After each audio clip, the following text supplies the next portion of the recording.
listening to the Backstage Krew Podcast, and on tonight's episode, we talking about WWE Monday Night Raw 30th anniversary, January 23rd, 2023, and it's in Philly, Pennsylvania. So, Saint Show, what you got to say about the 30th anniversary? That's probably my favorite episode of the year so far. It was a lot going on tonight, but it was a good show. It was a really good show. First, we saw Hulk Hogan and Jimmy Hart come out. Hulk Hogan basically did his whole Hulk Hogan gimmick. And that was about all with Hulk Hogan for tonight.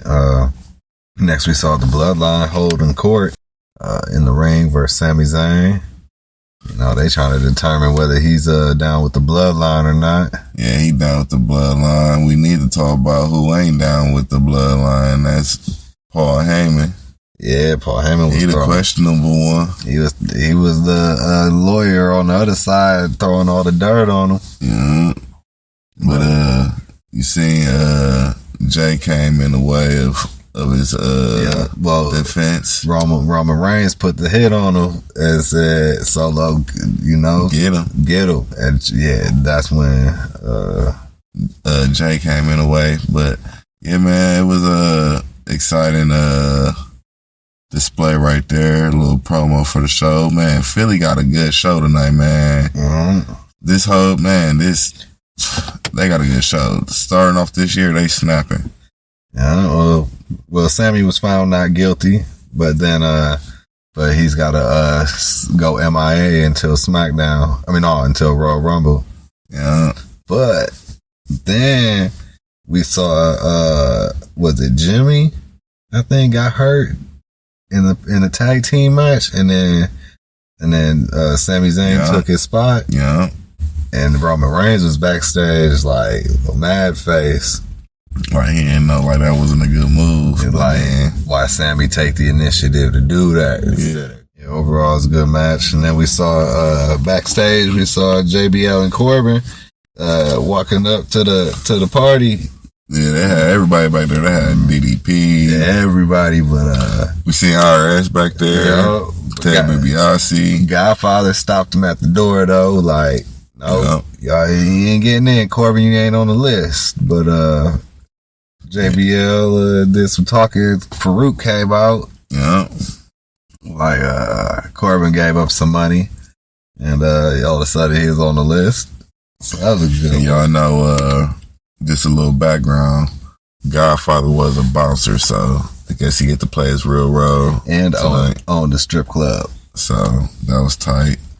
Yeah. But it was a good show, man. I'm gonna keep saying that during this whole podcast. It was just a good show. It was a great show, man.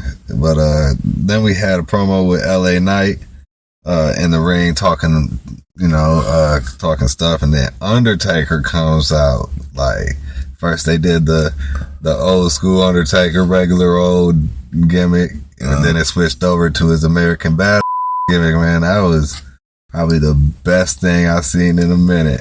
And who brought y'all the news first with the linking the Undertaker, the Paul Bearer, that type of vibe Bray going Wyatt, on? yeah. I'm telling you, come to the Backstage Krew, y'all gonna get the straight facts and what's going on, straight cut, and ain't gonna be just opinion. It's gonna be what we see and how the crowd react. But it was a good scenario, man. And that was probably my favorite segment of the whole night. Like the fight, like promo of the night right there, whatever. But then we went backstage again to the poker game where Corbin was trying to win the money.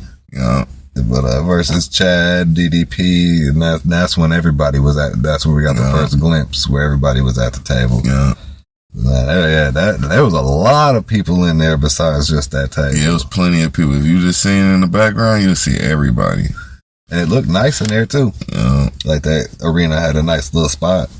But Corbin ended up beating Ted DiBiase for some money, and then the IRS came in and collected. Left him with about $100. That was it.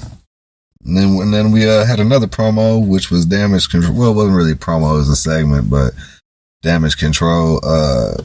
Becky was actually on her way into the ring, ended up getting beat up by Damage Control, and then they never actually got to do their cage match, Becky and Bayley.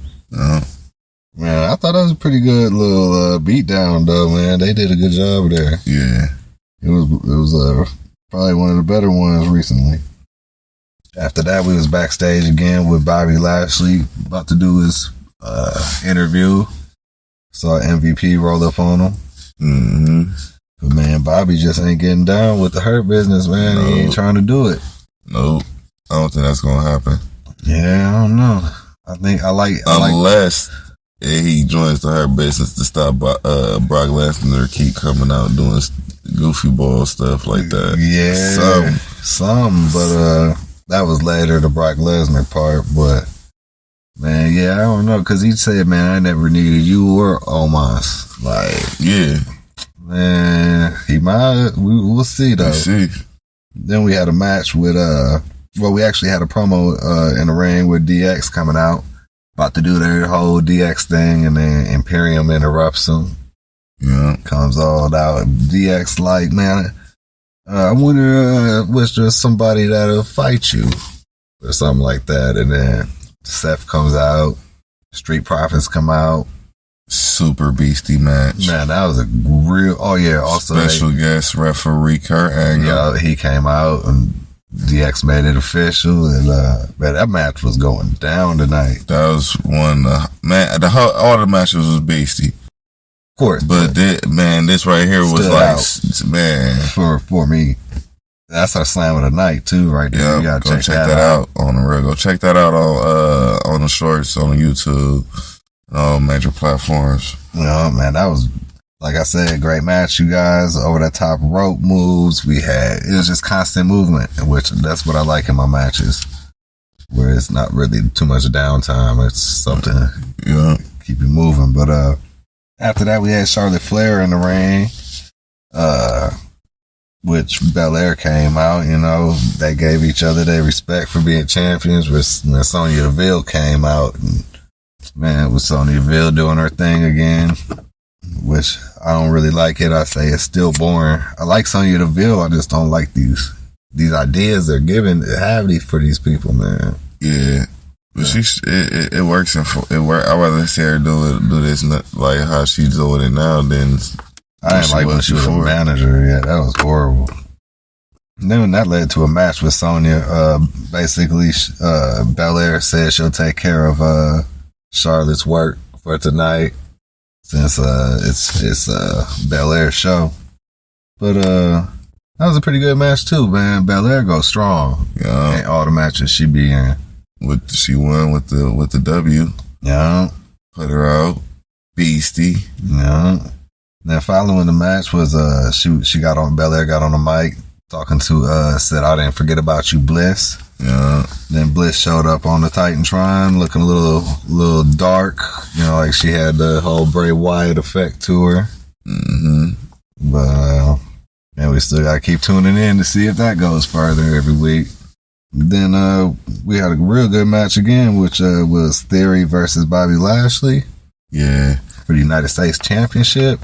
For some reason, I don't know why it seemed like Bobby Lashley, I don't know, man. I don't think he's going to retain. I don't think he's ever going to get the belt again. The heavyweight championship?